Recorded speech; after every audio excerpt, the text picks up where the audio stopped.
that are going to be messing with us, well, until the stupid thing goes away. But you know, as far as it seems, it's largely contained to China, but remember, then that puts a lot of pressure on production worldwide. Why? Because we get a lot of stuff from them. So to think that it's not going to hit any sort of global GDP, I think is kind of silly. This thing starts jumping over oceans more so than it is, then we got other problems. Let's see, what else do we have? We don't have any numbers today.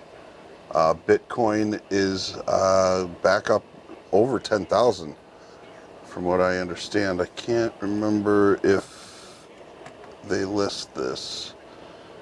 They don't list it on SVX. We're opening up here in 42 seconds.